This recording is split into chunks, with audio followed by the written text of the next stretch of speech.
Olá, meus irmãos, a paz do Senhor. Nós estamos aqui para gravar mais um vídeo, Cristologia. Vamos continuar falando de Cristologia e eu quero conversar com os irmãos hoje sobre os 3 ofícios de Cristo. Isso mesmo, 3 ofícios de Cristo à luz das Escrituras Sagradas. Para você que não sabia, a partir de agora vai ficar sabendo das 3 principais funções do antigo Israel, do povo hebreu. Existia 3 funções que só podia exercer mediante a unção. Essa pessoa ela era ungida para exercer estas funções. São 3 funções que eram extremamente importantes. Apenas pessoas escolhidas, capacitadas, poderiam exercer essas funções. Eu peço que você que pode, pegue aí um papel, uma caneta, sua Bíblia, para que a gente possa analisar juntos, né, essas 3 funções que é de fundamental importância. Na cultura judaica antiga existia essa responsabilidade, esse compromisso, né? Apenas pessoas separadas, escolhidas poderiam exercer essa função, e se acaso alguém tentasse fazer sem ser ungido, sem ser separado, sem ser escolhido por Deus, essa pessoa ela ia ter com Deus, ela ia pagar um alto preço. Então, anote aí 3 principais funções de Israel, do povo hebreu. Essas funções eram sacerdote, rei, sacerdote, profeta e rei. Nós vamos estar observando essas 3 funções agora, para que a gente possa entender um pouquinho da cultura dos hebreus e entender qual foi a função de Jesus, até porque nossa matéria, nós estamos estudando aqui, é sobre Cristologia. Então, o ministério do sacerdote, o ministério do profeta e a função de rei, nós vamos estar estudando. Ninguém na Bíblia Sagrada conseguiu exercer as 3 funções. Ninguém na Bíblia Sagrada conseguiu exercer as 3 funções, profeta, sacerdote e rei. Só o nosso Senhor Jesus Cristo. Nós vamos ver alguém que se aproximou, que esteve próximo de exercer essas 3 funções, que foi Samuel. Samuel exerce a função de sacerdote, profeta e juiz. Ele exerce a função de sacerdote, profeta e juiz, mas não é rei, porque na época ainda não havia estabelecido esse sistema monárquico, né? Vai surgir depois. Então ele exerce 3 funções: profeta, sacerdote e juiz, mas não exerce a função de rei. Depois ele vai, depois que vai surgir o sistema monárquico, ok? Então só Jesus pôde exercer as 3 funções. Existiam 2 funções que era complexo se você exercesse as 2, porque uma acabava fiscalizando a outra, né? Que é a função de profeta e rei. Normalmente o profeta ele era usado como uma voz, a voz de Deus para com o povo, e principalmente para com os reis, né? Às vezes os reis saíam fora do trilho, e aí o profeta ele vinha e confrontava, né? Trazia a palavra de Deus para confrontar o erro, confrontar as coisas que estavam fora do eixo, e para que os reis pudessem mudar, para que o povo pudesse mudar e servir a Deus com seriedade. Então vamos lá, essas funções elas eram extremamente importantes no costume judaico, né, na cultura judaica. A função de profeta, sacerdote, rei, só pessoas ungidas poderiam exercer essa função. Mas aí você vai ver, por exemplo, que alguém não prestou atenção nisso. Existiam determinadas funções que só o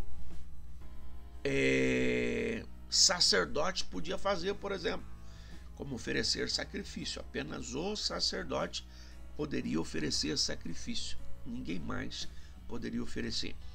E alguém decide fazer por conta própria, oferecer sacrifício. Isso lhe custou o seu reinado. Nós estamos falando de Saul. Saul, ele achou que podia oferecer sacrifício, que podia ofertar no lugar do sacerdote. E é interessante que se você ler o texto, está lá em Samuel, deixa eu ver aqui se marca aqui no nosso livro, Samuel, 1 Samuel capítulo 13, versículo 13 e 14, conta ali no capítulo 13 esse episódio em que Saul está esperando Samuel chegar para oferecer sacrifício. Por quê?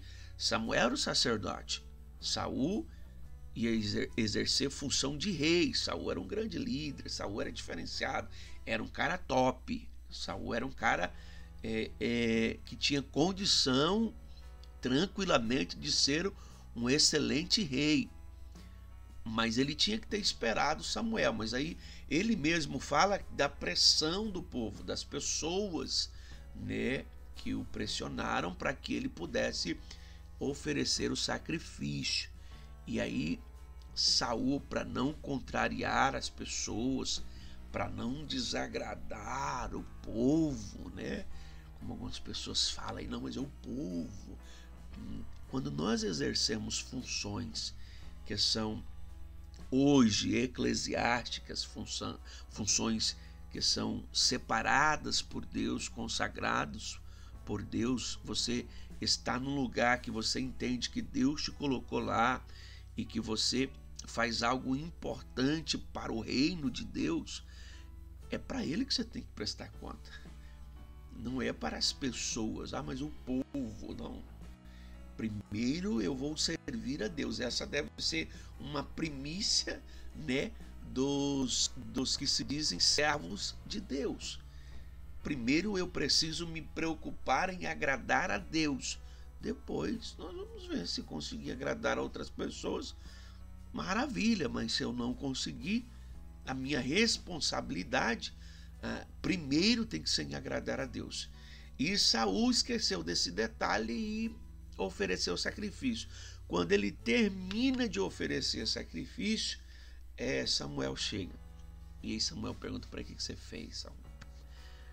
Aí Saul conta a história triste, não, porque tal, o povo estava aí me pressionando e eu...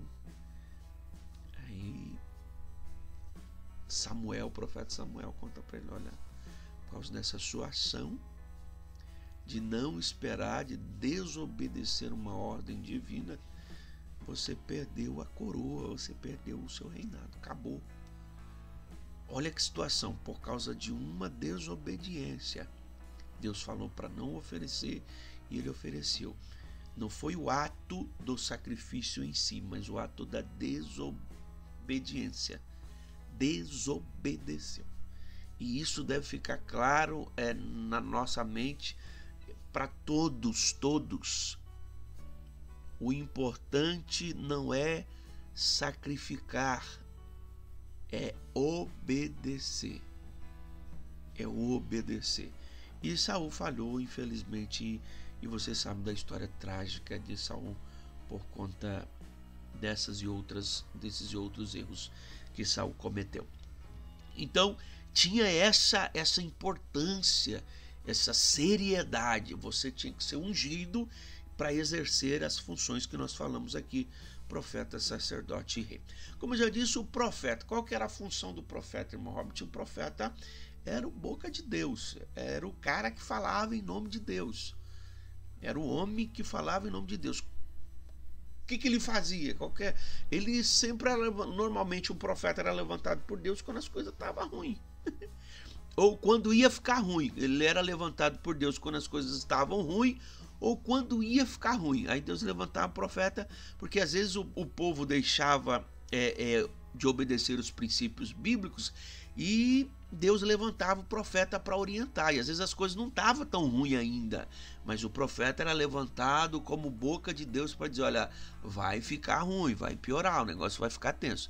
Então o profeta era levantado para confrontar, para trazer mensagem de conserto e de esperança. Então, normalmente a mensagem do profeta era uma mensagem pesada, ele dava uma mensagem de conserto, mas logo após ele falava de uma esperança, de um tempo novo.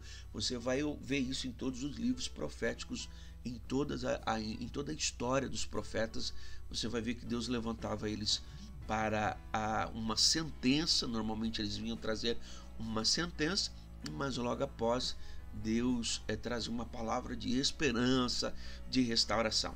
Essa era a função do profeta, por isso nem sempre ele era bem visto, nem sempre ele era quisto. As pessoas queriam ouvir o profeta, porque às vezes o profeta falava que as pessoas não queriam ouvir. As pessoas queriam uma palavra boa, e às vezes o profeta trazia uma palavra ruim, uma palavra de conserto, de que Deus ia pesar a mão, de que Deus ia levar o povo para o cativeiro, de que Deus ia julgar o povo. E o povo não queria, o povo queria: não, Deus está conosco, Deus está desse jeito mesmo, desmanteladinho, Deus é na nossa vida. Era essa a mensagem que o povo queria ouvir na maioria das vezes, e os profetas sofriam por conta disso.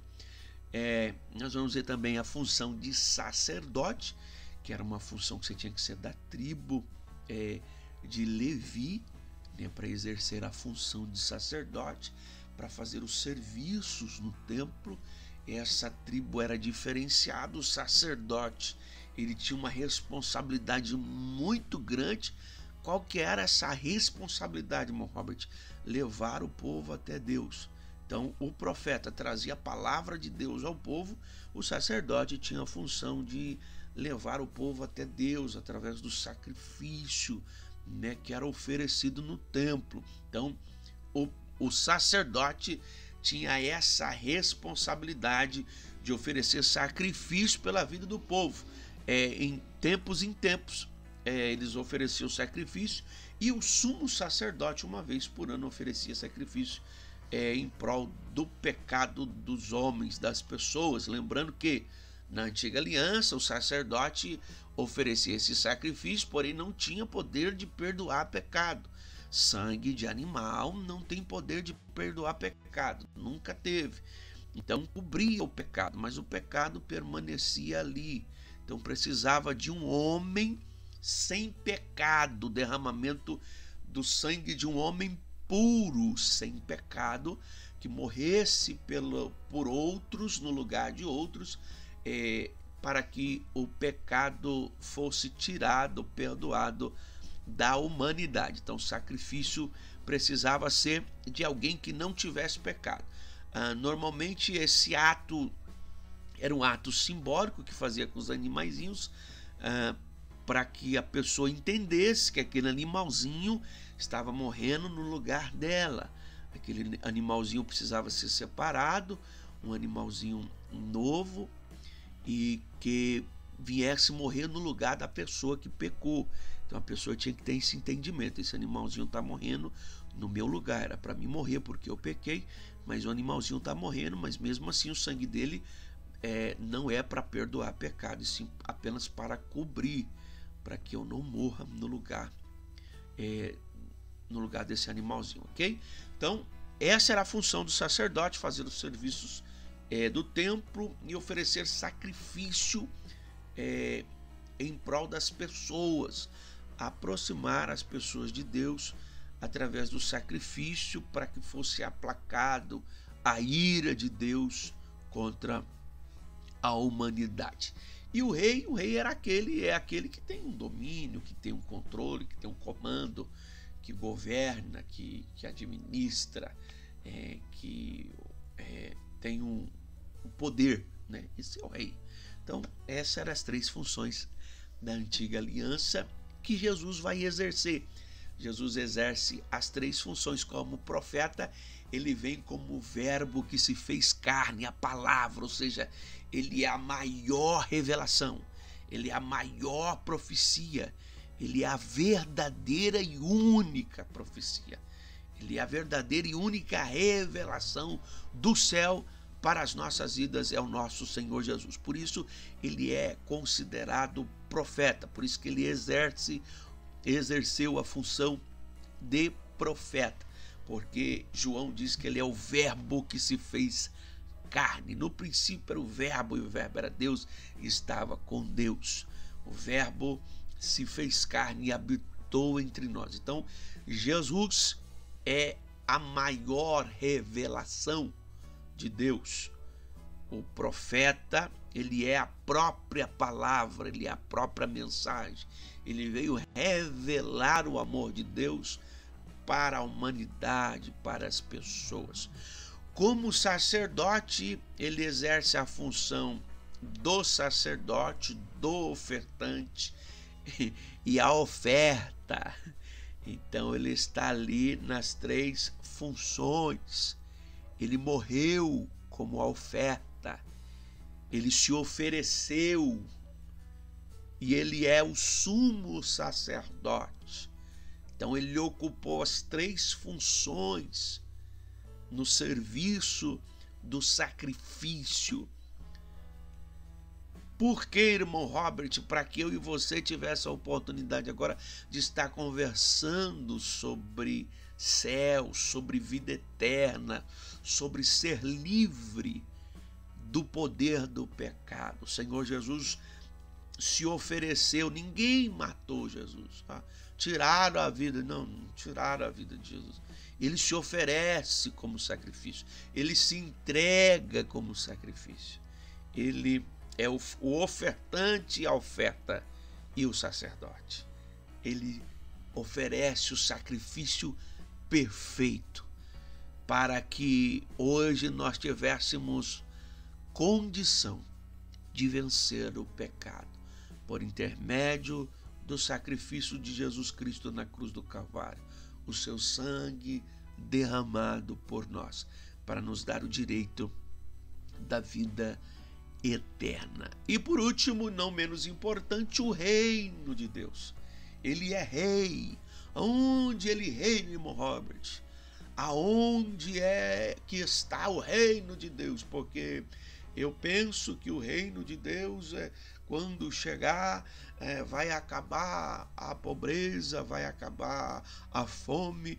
O reino de Deus, nós acreditamos que ele está por vir na sua plenitude física, porém nós já acreditamos no reino de Deus em nós, dentro de nós.